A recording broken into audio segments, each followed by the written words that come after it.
sinodotrabalho.com.br ou ligue 2725-0878 e conheça todas as soluções inteligentes que oferecemos. Proteus, qualidade reconhecida e certificada ISO 9001-2015.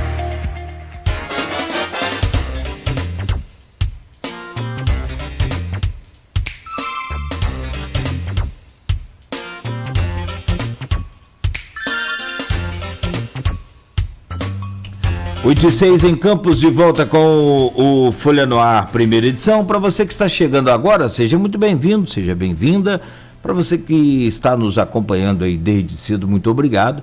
Obrigado aí pelo pessoal que está no streaming, no Face também. Muito bom ter a companhia de vocês e a participação e interagindo aqui, né, sempre conosco. O Arnaldo Neto é o jornalista hoje na bancada do programa, formando essa bancada aí conosco. E o nosso convidado é o Darcileu Amaral, que é o secretário de Segurança Pública de Campos. O assunto é a polêmica sempre, né? Essa volta aí dessa flexibilização dos bares, restaurantes e similares com a aglomeração.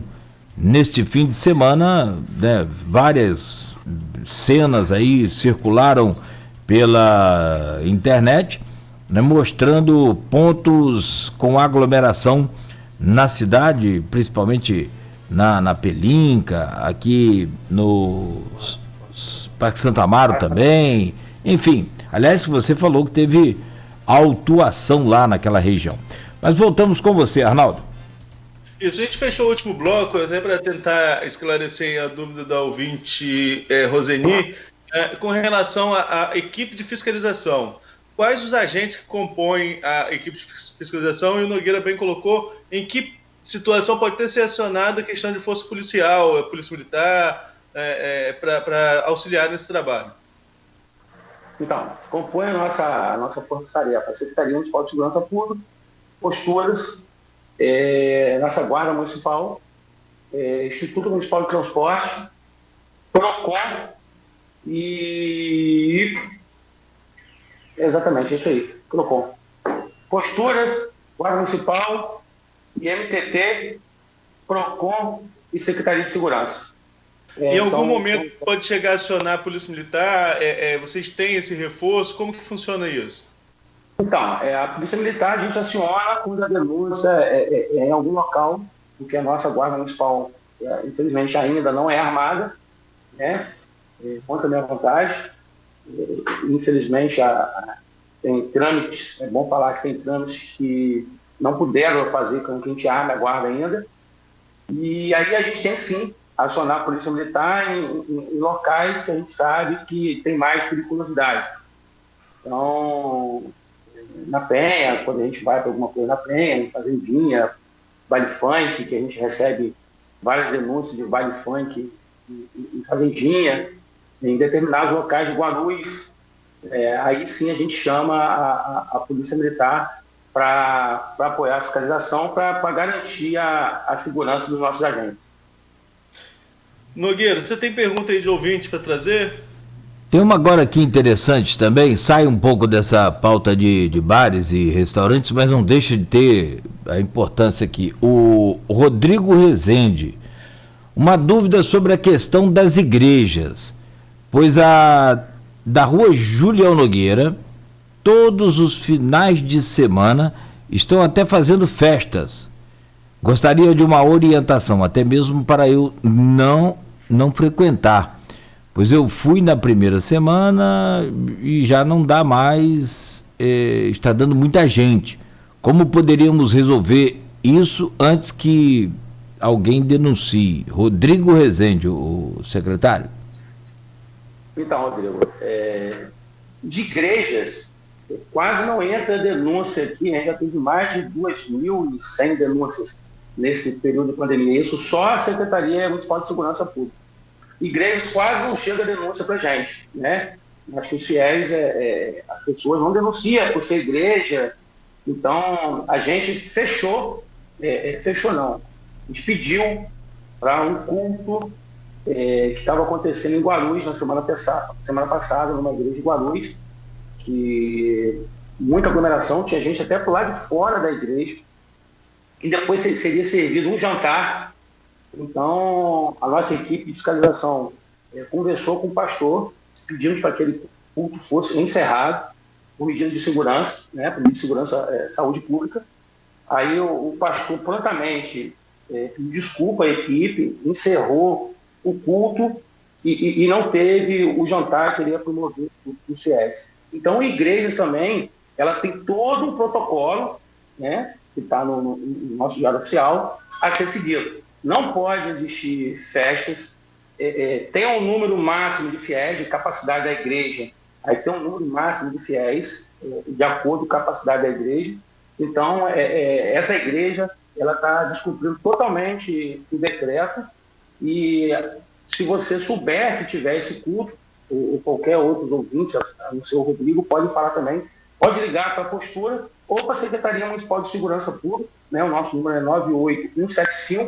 98-175-2058, e registre sua denúncia que, conforme eu falei, dentro da prioridade, a gente vai atuar. E aí, aproveitando esse gancho aqui, Arnaldo e Claudinho, acho que foi Roseli, sei lá, falou que a nossa equipe não está indo na pilinca, né?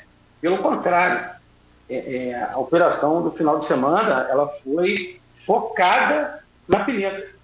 A gente tinha 8 viaturas somente na pilinca. Na Avenida Pilinca foi feita uma operação que houve apreensão de 4 motos, 4 motocicletas. É um número pouco, é baixo sim, mas houve essas 4 apreensões de moto, houve mais de 10 notificações na Avenida Pilinca, notificações de motociclistas na Avenida Pilinca. E, logicamente, conforme o campus é muito grande, as equipes elas têm que se deslocar para outros locais, como tem que se deslocar para o Parque Santa Amaro, como nós nos deslocamos para Guarulhos, que também teve lá 2 estabelecimentos que estavam descumprindo o decreto, estava cheio. Então, a gente está se desdobrando, né, um trabalho incansável para poder atender as demandas. E é fato, aí, vocês podem dizer, nós não vamos. Também tem certeza que muitas das vezes, após a fiscalização sair, alguns bares vão abrir. Eu mesmo já recebi vários vídeos nesse período que os bares e restaurantes não estavam podendo abrir, e teve bar na Pilinca aberto, né? Que depois de 1h da manhã, e pouco, as pessoas estavam ficando escondidas. Recebi vários vídeos, né? A equipe de fiscalização. E aí a gente atuou. Mas aí a responsabilidade é tão grande do comerciante, né? Que ele não cansa de tomar notificação. E aí, assim, ele está lá com 6, 8, 10 clientes, será que vale a pena? Né? Isso antes ser sensibilizado à abertura do bar e restaurante. Mas a nossa fiscalização está sim, ela faz vista, as pessoas veem a fiscalização, não atendo a toda a demanda, realmente a gente não vai conseguir atender toda a demanda, mas a gente está num trabalho incansável. E quero parabenizar cada agente da Força Tarefa pelo seu empenho na fiscalização. Acho que tem um comentário aqui do Mário Filho, sim. Mário Arias Filho, que acho que resume bem o que o secretário falou, né? Ele colocou aqui um município grande, uma fiscalização pequena e uma população, na maioria, sem consciência do que é pandemia, só piora a saúde pública. Né? Então, é mais ou menos que dá um resumo do panorama. Né? Eu concordo também. A fiscalização, sim, ela é pequena pelo tamanho do nosso município. É igual você vê assim, a Polícia Militar, quantos agentes ela tem na rua por dia, uma cidade igual a Campos, o tamanho da cidade de Campos? É um contingente muito pequeno para a nossa cidade, mas é o que a gente tem, né? Então, é mesmo a Guarda Municipal. A Guarda Municipal tem 700 agentes, e aí a gente tem que cobrir todo o serviço ordinário. Mas a fiscalização é pequena, pelo tamanho, ela é grande, a fiscalização grande, volumosa, com todas essas secretarias de superintendência, porém, ela se torna pequena devido a extensão do município, né? E tanta irresponsabilidade da população. Eu só queria acrescentar aqui mais uma questão. Nós falamos sobre a equipe, você falou, acrescentamos a possibilidade da Polícia Militar, e o Arnaldo também falou. Agora, eu gostaria de pegar um exemplo aqui. No começo do decreto, onde fechou o comércio varejista, o comércio geral, o não essencial, né? Isso. Eu me lembro bem, o doutor Marcelo Lessa, que é da Promotoria Pública, do Ministério Público, é promotor público, ele estava nessa equipe também fiscalizando o comércio, que tentava abrir de forma irregular, aquela coisa toda. Até que ponto você pode contar aí com esse apoio que eu acho fundamental? Ainda mais o Marcelo Lessa, o doutor Marcelo Lessa é um guerreiro, e principalmente eu diria assim, nesses momentos agudos, né? Assim, nesses momentos mais complicados, ele sempre tem ali uma atuação bem interessante e inteligente. Até que ponto você pode também acionar o Ministério, que está fazendo parte do gabinete de crise aí, de combate e controle ao coronavírus? Eu quero até me desculpar pela essa falha minha de não ter exaltado o trabalho do doutor Marcelo Lessa, né? Que no começo, durante bastante tempo, ele nos ajudou muito e nos ajuda ainda. A gente tem um grupo que está sempre trocando ideia. O doutor Marcelo Lessa faz parte desse grupo, entre outros agentes públicos. O Ministério Público está sempre de portas abertas, mas é aquilo que eu falo. A gente está num período muito extenso de pandemia. Ele tem um serviço, o Ministério Público é um serviço dele ordinário, né? A rotina dia a dia que tem que fazer. Então, essa fiscalização de pandemia são serviços extraordinários.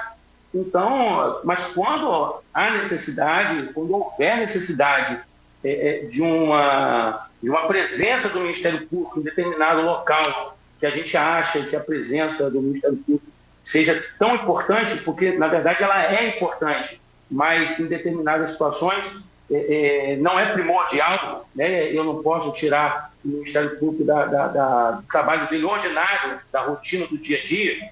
A gente conta sim com o Ministério Público, a gente aciona o Ministério Público, e o doutor Marcelo Lessa, com o doutor Fabiano, ele nos atende prontamente, nos dá um suporte muito grande. Então, eu só tenho a agradecer ao Ministério Público, e a gente pode contar sim, a gente conta com o Ministério Público. Só isso não traz ele para fiscalização, porque não é um serviço dele de fato, né? Então é um serviço extraordinário e é um serviço cansativo, toda semana, todo dia. Então é só para casos específicos, a gente chama assim a presença do Ministério Público. Amaral, eu queria que você comentasse para a gente com relação a cada uma dessas fases de flexibilização. Como o Nogueira bem lembrou, teve um decreto que fechou tudo, né? Tivemos lockdown, onde ficou aberto só o serviço essencial, o tráfego na rua ele era impedido, ele era restritivo, melhor dizendo, né? Você tinha muitas questões ali, algumas ruas fechadas, e daí começou agora a flexibilizar. A última informação que eu tive de ocupação de leitos de UTI estava em 70%, de leitos clínicos em 50%, né? E isso acaba mexendo, possibilitando algumas flexibilizações. Eu queria que você comentasse para a gente com relação a cada uma dessas etapas, como que foi o desenvolvimento de cada etapa na sua equipe de fiscalização. Então, só para não esquecer, não, realmente, esses são os dados que eu também tenho que ser em 70% de UTI e 50% de leito clínico, mas é para a população saber que a pandemia não acabou.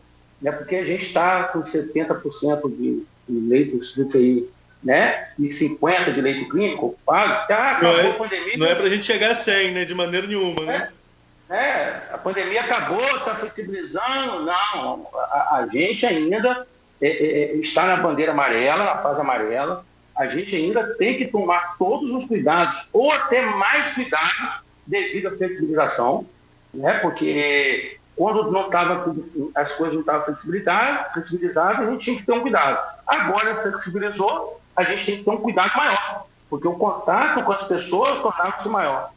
Então, a gente pôde perceber que no começo, logo na primeira semana, foi um susto para todo mundo, e aí a gente teve sim um índice de isolamento alto, as pessoas começaram a se isolar, porque não sabia, só via muita notícia, rádio, televisão, só falava de pandemia, morte.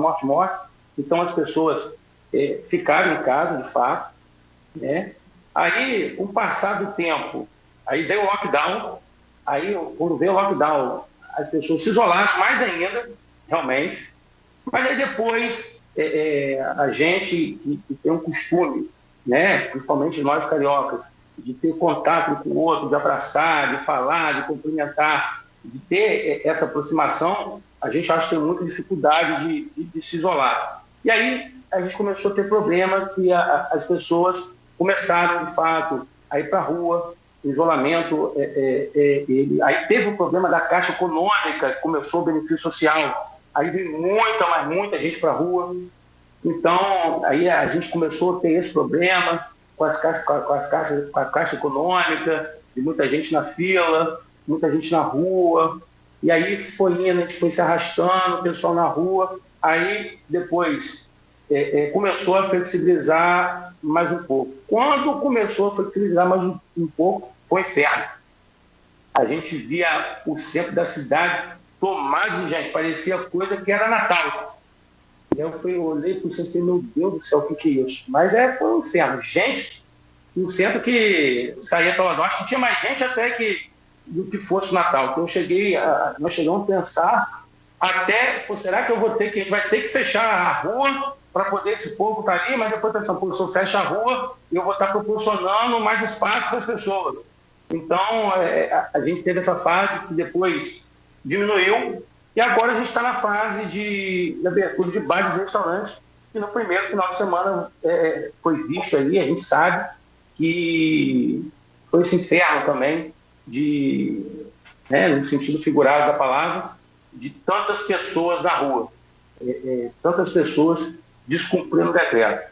Mas também é bom deixar claro que durante todo esse período a gente teve vários problemas de festa em residência. Durante todo o processo de pandemia, desde o primeiro decreto, mesmo com o lockdown, a gente teve problema de festas em residência. E aí a gente ficava, a gente se esbarrava na legislação que eu não posso adentrar a residência da pessoa, ser mandado, para poder pedir para parar. E aí a gente ia, mesmo assim, batia na casa, estava com a boa vontade das pessoas, pedindo para parar a festa. Então, esse é um fato que a gente teve, tinha antes, no começo, no meio, e agora, Deus queira que esteja para o final da pandemia, que a gente tem problema de festa em residência, e a gente vê que isso aí é mais uma das responsabilidades das pessoas. E deixar claro, a gente está com 70% de leite ocupado de UTI, 50% de leitos clínicos, mas a pandemia não acabou, morre gente, a gente está com mais de 3 mil casos, né? 300, não sei quantas mortes, 200 e poucas mortes, né? É um número muito alto. Se a gente for olhar pelo número de casos, o número de mortes, a gente passa de 5%, né? Está quase 6%, então é um número muito alto que a gente acha, a gente não quer que aumente mais. Estava em 232 mortes, né? 33? 233 mortes. Ô Arnaldo, dá licença só um minuto, pediu o Darcileu para repetir o telefone aí de denúncia, porque segundo minha amiga aqui, Ana da Lapa, ela falou que tem ligado e não tem conseguido obter sucesso aí no retorno lá de fiscalização. Você pode repetir, Darcileu, por favor? 98175-2058. 98175-2058. Esse é o telefone da Secretaria Municipal de Segurança Pública. Que já recebemos mais de 2.100 denúncias. Sim, é por esse número aqui. Aí no caso, sábado à noite, domingo à noite, vai ter gente para atender? Pode ligar, pode mandar zap? Como é que funciona o procedimento?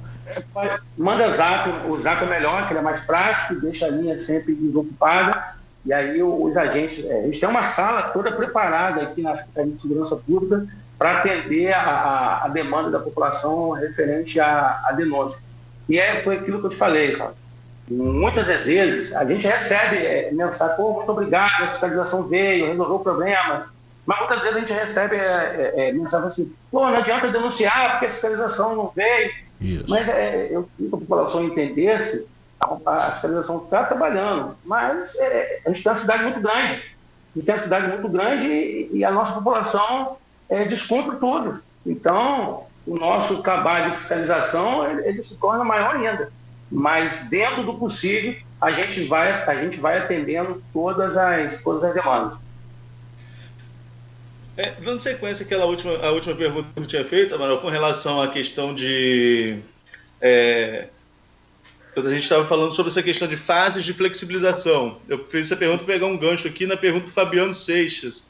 Ele coloca, bom dia para todos. Dacileu, tem alguma previsão para o retorno das casas e salões de festas? Parabéns pelo trabalho desenvolvido, um abraço. Ele coloca aqui CPE. Ele perguntou sobre essa questão de flexibilização para casas de shows e salões de festas.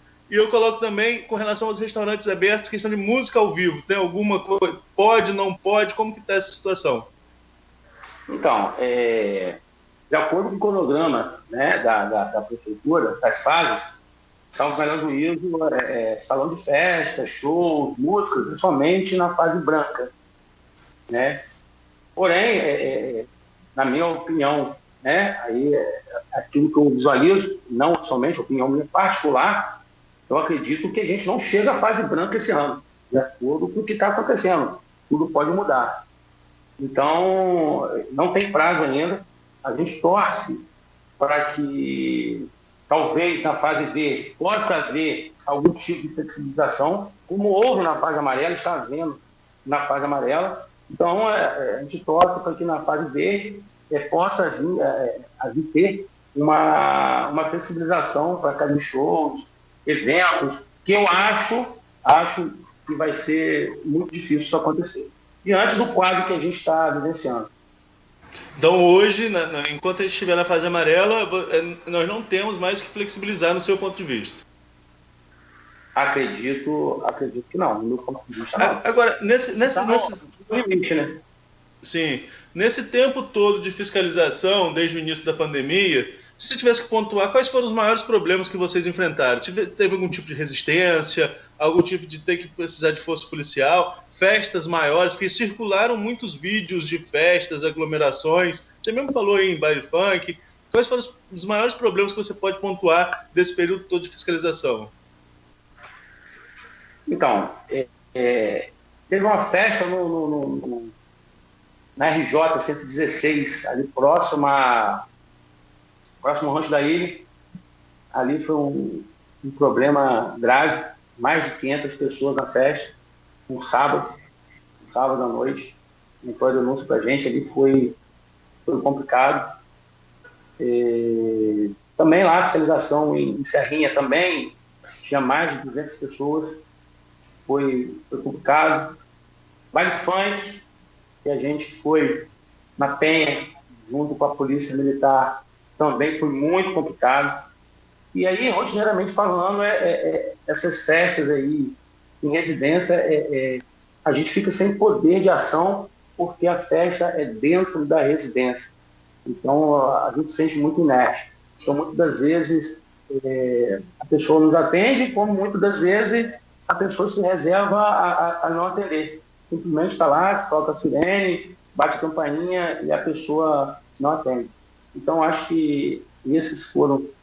Teve muito problema, mas acho que esses aí, pode ser que eu tenha esquecido, mas esses aí eu acho que foram os maiores problemas que dois maiores problemas, teve vários problemas. Mas, de delegacia... Teve supermercado supermercado fazendo promoção também, na época aí, lembra? Lá na BR-101. Também foi que as coisas vão passando, né? Exatamente, também teve esse problema. E assim, e no começo, gostei da caneca, Claudinho. Você tem bom gosto também? Graças a Deus. Arnaldo também tem, tadinho, tô brincando. Aliás, esse final. Bom gosto. Eu acho melhor chamar Jesus de volta, porque o negócio tá complicado. Gente, um jogo que vocês estão querendo fazer juízo. Mas, calma. rapaz, mas a oportunidade que nós temos é essa. Não de bebida. A oportunidade que nós temos é essa. Deu uma derrapada lá, a gente aproveita. Mas o Campeonato Brasileiro, voltou agora. Sim. As caixas econômicas no começo, também. Os bancos, no começo de tudo, e aí foi muito complicado. Hoje a gente vê a Caixa Econômica está cheia assim, mas não tão cheia. Eu acho que a Caixa Econômica, o problema dos bancos no começo, bem lembrei agora, acho que foi o maior problema que nós tivemos aí na pandemia. Foi quando a liberação do primeiro lote do auxílio emergencial, aquilo ali realmente foi um momento difícil. Nogueira, 8h31, a gente faz o quê? A gente segue? Não, vamos ao intervalo e na sequência aí a gente volta a falar com o Darcileu e tem ainda algumas demandas aí no Face, tem algumas também do grupo de WhatsApp e tem essa, até mesmo agora eu acho que tem um assunto relacionado a esse tema aí que o Darcileu falou agora, entre os problemas todos, essa questão de taxa de isolamento e distanciamento. Tem muita gente que já se manifesta aí logo direto falando que não existe isolamento, que não existe distanciamento. Né, Arnaldo? A gente pode entrar nesses detalhes aí no próximo bloco e entre outros assuntos também.